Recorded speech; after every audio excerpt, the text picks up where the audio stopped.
Mingalarbar, Yeast kitchenကနေကြိုဆိုပါရစေ။ဒီနေ့မှာမအေးကပေါင်မုံကိုနီးလေးတစ်မျိုးနဲ့လုပ်ပြပေးမယ်နော်။ဒီပေါင်မုံကပေါင်မုံအသားတွေကို chocolate နဲ့ cheese နဲ့ filling ထည့်ထားတဲ့ပေါင်မုံပေါ့။ဒါလေးကခပ်ပြားလေးနဲ့ပေါင်မုံအချိုပေါ့နော်။ဒါလေးကိုလုပ်ပြပေးမယ်။အခုတော့မအေးနဲ့အတူတူစပြီးတော့လိုက်လုပ်ကြည့်ကြရအောင်နော်။ဒီပေါင်မုံကဟိုးမီးကိုအခြေခံထားပါတယ်။ပုံမှန်ပေါင်မုံအချိုတွေလေးမျိုးရိုးရိုးပေါင်မုံကြုံကိုမသုံးမဲနဲ့ဟိုးမီးလေးနည်းနည်းကိုရောထည့်ထားတာကြောင့်မို့လို့အစာပြေလဲအစာလဲခံပါတယ်တကယ်လို့ဟိုးမီးမရလို့ရှိရင်ရိုးရိုးပေါင်မုံကြုံကိုသုံးပြီးတော့လုပ်နိုင်ပါတယ်ပို့ပြီးအောင်စားကောင်းသေးတယ်အဲ့ဒါဆိုရင်ပျော့ပျော့ကလေးနဲ့ပို့ပြီးတော့ blend ဖြစ်တယ်မအေးကတော့ဟိုးမီးသုံးကျင်တာမို့လို့ဒီမှာဟိုးမီးကြုံကိုထည့်သုံးပေးတယ်နော်ဟိုးမီး flour 250 gram ကိုသုံးပေးပါတယ်ပြီးရင်ရိုးရိုးပေါင်မုံကြုံ50 gram ကိုထည့်ပေးမယ်နော်နောက်ပြီးတော့ no မုံပေါ့ဒါကတော့ full cream no မုံစပွဲစွန်းတစ်စွန်းကိုသုံးပေးပါတယ်တကြားကတော့ဒါ35 gram ပါဒါကတော့ dry yeast 4 gram ကိုချိန်ထားပြီးသားပါဒါလေးကိုအသားလေးရောမှွေပေးလိုက်မယ်နော်ပြီးရင်ဒါရေအေး135 gram ကိုထည့်ပေးပါတယ်ကြက်ဥတစ်လုံးကိုလည်းဖောက်ထည့်ပေးမယ်နော်ပြီးရင်စားလေးနည်းနည်းလေးကိုလည်းထည့်ပေးရဒါလက်ဖက်စွန်းရဲ့4ပုံတစ်ပုံတတလောက်ကလေးပဲနောက်ဆုံးမယ့် ingredient ခုကတော့ sponge dough ပါဒါ85 gram လောက်ရှိတယ်ဒါကိုမအေးကမနက်ကလေးကကြိုပြီးပြင်ထားတယ်နော် sponge dough အတွက်မအေးအရင်တော့ recipe တွေမှာပြောပြဖို့တာရှိတယ်အဲ့ဒါလေးကို description မှာ link ထည့်ပေးမယ်အခုဒီ ingredient တွေအကုန်လုံးကိုမအေးတို့ကသွားပြီးတော့ဒီ set အကြီးနဲ့မှွေမယ်နော်5မိနစ်လောက်မှွေမယ်ပြီးလို့ရှိရင် top up 35 gram ကိုထည့်ပေးမယ်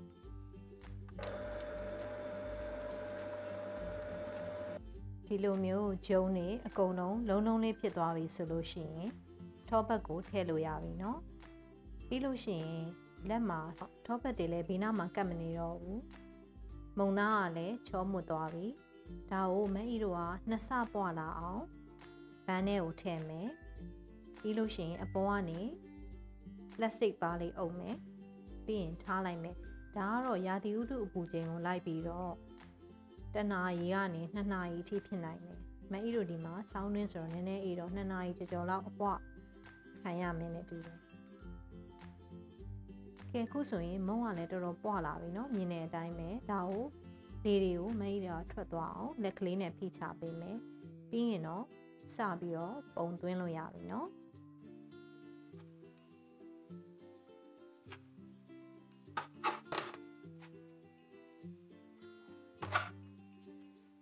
မုံကို6ပိုင်းညီမျှပိုင်းပေးမယ်နော်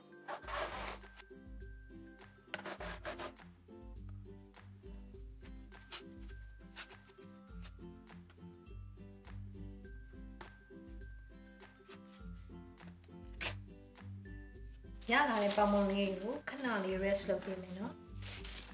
5မိနစ်ကနေ10မိနစ်လောက်ပေါ့ခဏလေးပေါ့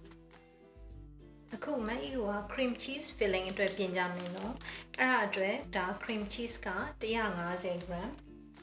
ပြီးရင် top up က30 gram ကိုသုံးမယ်နော်ဒါလေးကိုလက်နဲ့ဖြစ်စေစက်နဲ့ဖြစ်စေမှွေပေးနိုင်တယ်နော်မအေးကတော့ခုလောလောဆယ်မှာဒီ mini whisk လေးနဲ့ပဲမှွေလိုက်တော့မယ်နည်းနည်းလေးဒါဆိုရင် icing sugar ကိုစကားချပေးလို့ရပြီicing sugar 40 gram နော်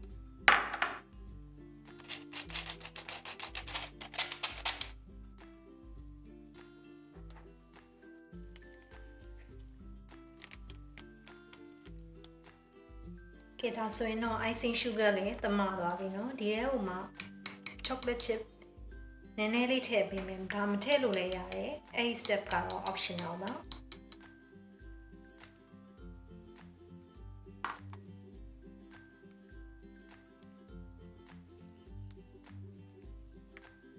ဆိုရင်တော့အစာတုပ်ဖို့လို့ cream cheese filling အစင်းဖြစ်ပြီเนาะအခုပေါင်မုံကိုပုံသွင်းကြမယ်ပထမဦးဆုံးပေါင်မုံကိုဒီလိုမျိုးဖြန့်ပြီးတော့ပြားပေးမယ်เนาะ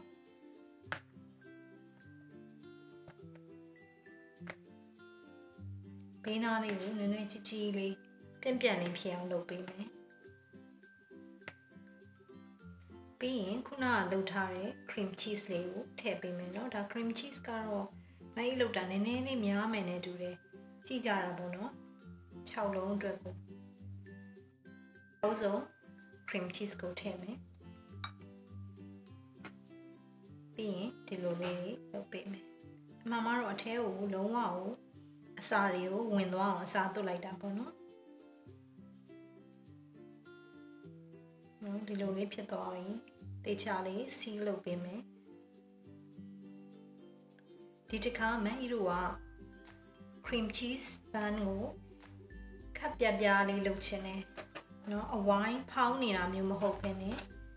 ပြပြလေးလုပ်ချင်တော့လက်နဲ့ဖိပေးမယ်နော်ခုနရလာတော့အထက်ကဟာလေးတွေတော့မထွက်အောင်သတိထားပါတော့နည်းနည်းလေးပြားသွားအောင်အဲ့လိုလေးဖိပေးမယ်ပြီးလို့ရှိရင်မုတ်ဖုံးမဲ့ဘန်းပေါ်မှာတခါတည်းတင်ပေးမယ်ပြီးရင်ခုနလုပ်ထားတဲ့မျက်နှာပြင်ကိုအောက်ဖက်မှာချပြီးတော့တင်ပေးမယ်အကုန်လုံးပြီးသွားလို့ရှိရင်မကြီးတို့ကဒီပေါ်မှာ baking paper တစ်လွှာခင်းမယ်ပြီးရင်ဘန်းနောက်တစ်ပန်းနဲ့နည်းနည်းဖိပေးမယ်ကျန်တဲ့အလုံးတွေကိုလည်းဒီတိုင်းပဲဆက်လုပ်ကြမယ်နော်ကဲဒါဆိုရင်တော့မုန့်တွေအကုန်လုံးကိုပုံသွင်းပြီးသွားပြီနော်အဲ့ဒီပေါ်မှာမကြီးတို့က baking paper လေးကိုခင်းပေးမယ်ပြီးလို့ရှိရင်နောက်ဘန်းတစ်ခုကိုယူပြီးတော့ဒီပေါ်ကိုထပ်တင်ပေးမယ်နော်ဒီပုံတိုင်းပဲမုန့်ကိုနည်းနည်းပွားလာအောင်မိနစ်40တနာရီလောက်ပေါ့နော်ဒါကိုအခန်းပုံချင်းပေါ်ကိုမူတည်တယ်အဲ့လိုထားပေးမယ်ပြီးတော့မှ oven မှာတွားဖုတ်ကြမယ်ကဲဒါဆိုရင်ပွားအောင်ထားပေးပြီနော်မန်ကြီးကတော့တနာရီလောက်ထားလိုက်တယ်ဘန်းနဲ့လုပ်ထားတော့ဒီလိုမျိုးလေးပြပြလေးဖြစ်နေတယ်ပွားလဲပွားစားပြူနေပြီအဲ့တော့ဖုတ်လို့ရပြီ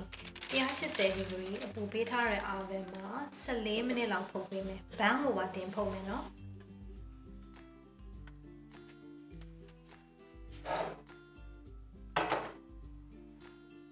ကဲမုံကတော့ oven နဲ့ထွက်လာပြီနော်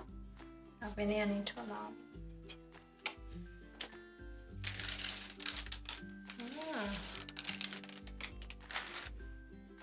နည်းပူနေသေးတယ်နော်အေးခံပြီးရင်တော့ဒါစားလို့ရပြီအထဲမှာ cream cheese ပါမယ်အောက်မှာနည်းနည်းအောင်ထွက်ချင်တယ်ဒါပေမဲ့ကိစ္စမရှိပါဘူးဒါ homemade cream cheese bun ပေါ့နော်လုံးဝအေးအောင်အေးခံပြီးရင်တော့စားဖို့အဆင်ပြေမယ်နော်